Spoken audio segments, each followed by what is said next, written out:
로보티즈 주주님들 반갑습니다. 4월 20일 월요일 오늘도 로보티즈 종목 분석 바로 시작하겠습니다. 지금 로보티즈가 우즈베키스탄에 294억 원을 투자해 휴머노이드 공장을 짓고 있습니다. 2028년이면 대량 생산 체제가 완성된다는 뜻이죠. 이게 왜 이렇게 중요할까요? 지난 수년간 미국과 중국만 휴머노이드 경쟁에서 주목받아 왔거든요. 한국은 뭘 하고 있었나 싶은 기업들이 많았어요. 그런데 로보티즈는요? 조용히 기초를 다져왔습니다. 오늘 이 소식들이 중요한 이유와 앞으로 로보티즈가 상승할 수밖에 없는 근거를 지금부터 명확하게 말씀드리겠습니다.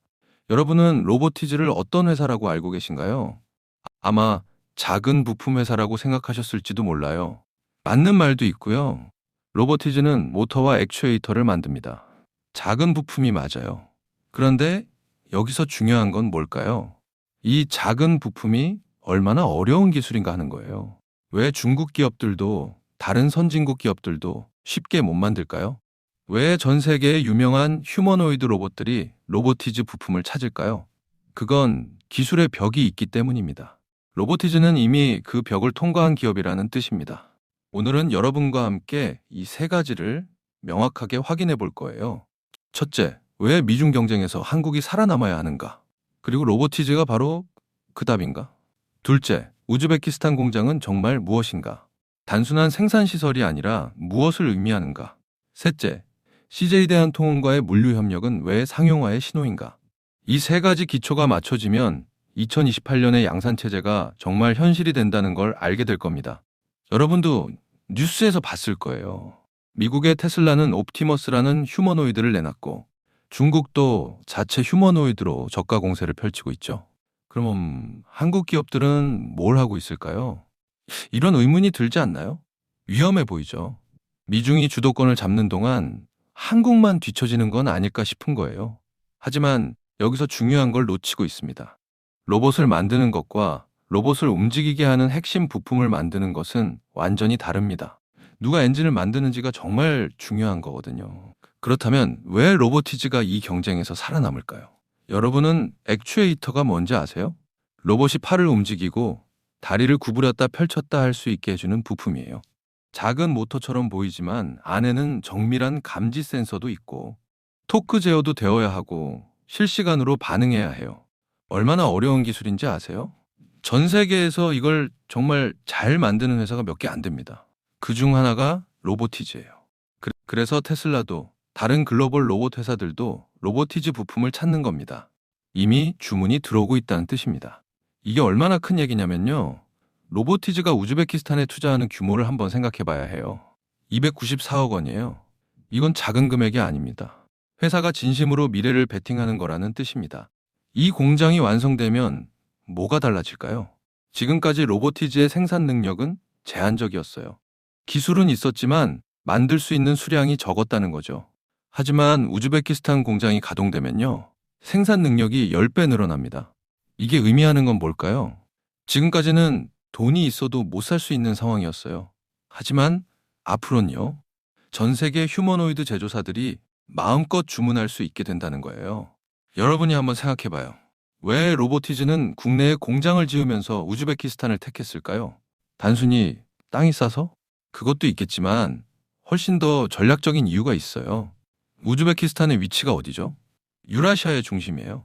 유럽으로도 가깝고 아시아로도 접근성이 좋고 동시에 미국 시장으로의 수출도 고려할 수 있다는 거죠. 마치 건설사가 교통의 중심지에 대형 물류센터를 짓는 것처럼요. 로보티즈는 이미 글로벌 수출 허브의 기초를 다지고 있는 겁니다.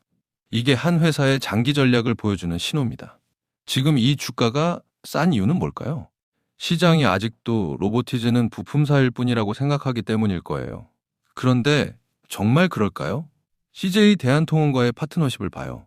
아무 회사나 로봇을 협력하지 않습니다. 실제로 물류센터에서 일할 수 있는 로봇이어야 하고 효율성을 증대시킬 수 있어야 하거든요. CJ 대한통운이 로보티즈를 택한 이유는 그 기업의 기술이 정말 검증되었다는 뜻입니다. 그리고 지금 물류 현장에서 벌어지고 있는 실증 결과들이 하나하나 공개될 때마다 시장의 평가는 달라질 겁니다. 이게 아직 터지지 않은 폭탄입니다. 여기서 한 가지 더 짚고 넘어갈 게 있는데요. 2028년이 단순한 연도일까요? 그게 아니에요. 이건 분기점입니다. 우즈베키스탄 공장이 풀 가동되는 2028년부터 전 세계의 휴머노이드 로봇 메이커들이 일제히 주문을 넣을 거예요. 왜일까요? 지금까지는 액추에이터 공급이 부족했으니까요. 하지만 2028년부터는 대량 공급이 가능해진다는 거죠. 이게 의미하는 건 뭘까요? 로보티즈의 매출이 지금부터 기하급수적으로 늘어날 수 있다는 뜻입니다. 그렇다면 왜 테슬라는 물론이고 다른 글로벌 로봇 업체들도 로보티즈를 선택할까요? 이 질문의 답을 찾아야 진짜 투자가 보입니다. 로봇이 팔을 움직일 때 그게 부드럽게 움직일까요? 아니면 경직되게 움직일까요? 그게 몇 킬로그램의 물건을 집을 수 있을까요? 얼마나 오래 작동할까요? 모두 액추에이터의 품질에 달려 있어요. 로보티즈 부품을 쓰면 신뢰할 수 있지만 다른 공급사로 바꾸면 위험한 거죠. 그래서 한번 로보티즈를 선택한 메이커들은 계속 로보티즈를 써요. 마치 건설사가 신뢰하는 시공 파트너를 계속 쓰는 것처럼요. 이게 바로 고착 효과입니다. 로보티즈가 누리는 강점은 바로 이겁니다. 물론 좋은 면만 있는 건 아니에요. 여러분이 이 투자 이야기를 들으면서 한 가지 떠올릴 만한 리스크가 있습니다. 기술업계는 빠르게 움직이고 경쟁사들도 당연히 액추에이터 기술을 개발하려고 노력할 거니까요. 혹시 다른 기업이 더 나은 기술을 내놓는다면 그럼 로보티즈의 우위가 흔들릴 수 있지 않을까 싶은 거죠. 실제로 그럴 가능성은 얼마나 될까요? 현실적으로는 낮습니다. 왜냐하면 로보티즈가 이미 기술 선두권을 유지한 지가 몇십 년이기 때문이에요. 그리고 지금 받는 대량 주문들이 계속 로보티즈의 연구개발을 강화시킬 거거든요. 투자가 기술력을 낳고 기술력이 더 많은 투자를 부르는 선순환이 생기는 거예요. 그럼에도 불구하고 이 종목을 주목하는 이유는 뭘까요? 이 리스크도 분명 현실입니다. 글로벌 경제가 둔화하면 기업들이 대규모 설비 투자를 미루기도 하니까요. 물류센터에 휴머노이드 로봇을 도입하려던 계획도 연기할 수 있죠. 그럼 로보티즈의 수주도 줄어들지 않을까 싶은 거예요. 절대 아닙니다. 여기서 중요한 건 물류 자동화는 이제 선택지가 아니라 필수라는 거예요. 노동력 부족이 전 세계적 문제가 되고 있거든요. 아무리 경기가 나빠도 기업이 필요한 부분에는 투자합니다. 그리고 로보티즈의 우즈베키스탄 공장에 이미 투자한 자금들이 있어요. 이건 돌아오지 않는 금액입니다. 로보티즈는 그걸 회수하기 위해서라도 계속 나아갈 수밖에 없거든요. 이 리스크는 중기적 조정에 대한 것이지 2028년 이후의 양산체제 완성을 막지 못합니다. 자, 지금까지의 이야기를 딱 세 줄로 정리해 드릴게요. 첫째, 미국과 중국이 완제품 휴머노이드를 만들고 있을 때 한국의 로보티즈는 그 심장을 만들고 있습니다. 이것이 진정한 역할 분담이고 이것이 살아남는 전략입니다.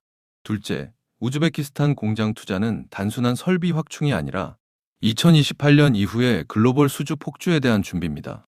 기초공사를 마치고 기둥을 세우는 단계입니다. 셋째, CJ 대한통운과의 물류 협력은 실증의 신뢰성을 높이고 앞으로의 상용화 모델을 명확하게 보여줍니다. 여러분들이 회계 수치로 확인할 수 있는 성과는 이미 예정된 겁니다. 그렇다면 앞으로 이 종목에서 눈여겨봐야 할 변곡점은 뭘까요? 두 가지입니다. 첫째, 우즈베키스탄 공장의 가동 현황입니다. 예정대로 진행되고 있는지, 생산 능력이 목표에 도달하는지가 중요한데 이게 공시될 때마다 시장의 신뢰도가 올라갑니다. 둘째, CJ 대한통운 물류 현장에서의 성과 발표입니다. 실제로 로봇이 효율성을 높이는지 수익성 개선으로 이어지는지가 확인되면 다른 물류 기업들도 따라올 거거든요. 이 두 가지 변곡점이 하나씩 맞춰지는 시점부터 로보티즈의 진짜 수혜가 시작될 겁니다. 오늘 로보티즈에 대한 모멘텀과 리스크 측면은 이쯤에서 설명을 드리겠고요. 지금부터 굉장히 중요한 내용 하나만 말씀드리겠습니다. 여러분, 제가 지금부터 여러분들이 어디서도 들을 수 없는 엄청난 이야기 하나만 드려볼게요. 최근 삼성전자, SK하이닉스 많이 오른 거 다들 알고 계시죠? 시총 1위 삼성전자는 단기간에 무려 4배가 올랐고 20만 원 하던 SK하이닉스는 100만 원까지 무려 5배가 올랐습니다.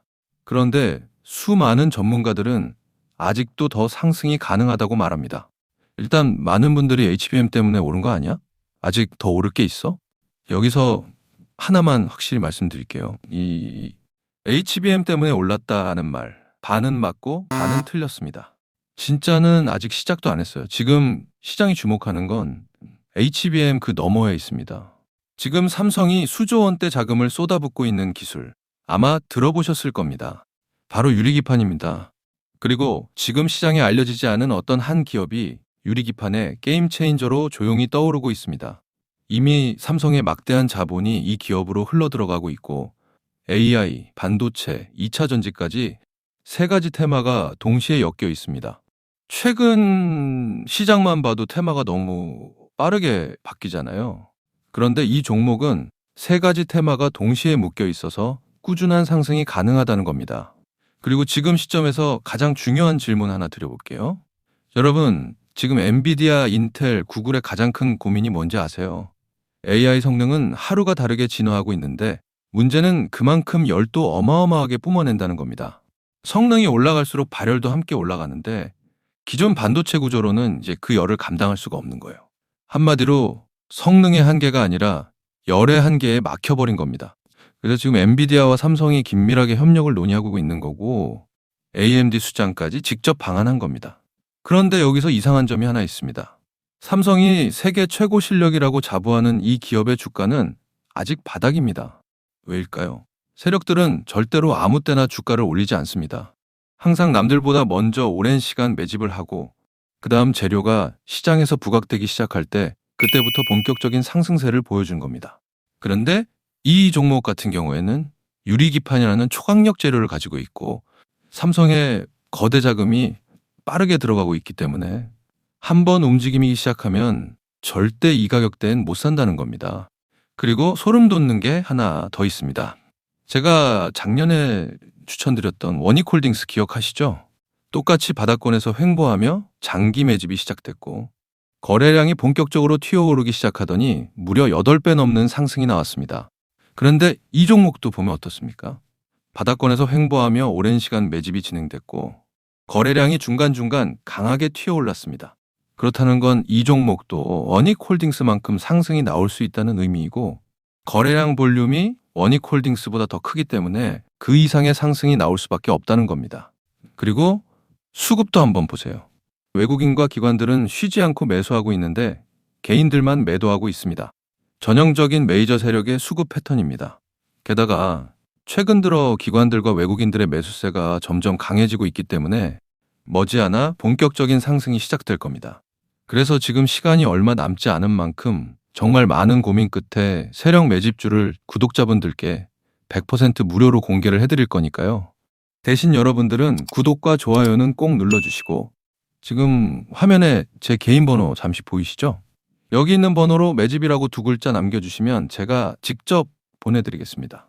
지금까지 제가 추천드린 종목들 다들 기억하시죠? 원익홀딩스 8배. 이 수익을 가져가신 분들의 공통점이 딱 하나 있습니다. 먼저 알았다는 겁니다. 오늘 소개드리는 이 종목도 마찬가지예요. 차트는 이미 신호를 보내고 있고 외국인과 기관은 조용히 담고 있습니다. 이 기회를 놓치는 순간 지금 이 가격은 다시 오지 않습니다. 종목명과 목표가 그리고 매수 전략까지 정리된 자료를 저희 구독자분들께 바로 보내드릴 거니까요. 마지막으로 구독과 좋아요 이 2가지만 눌러주시고 상단에 제 개인 번호로 매집이라고 2글자 남겨주시면 제가 직접 보내드리도록 하겠습니다.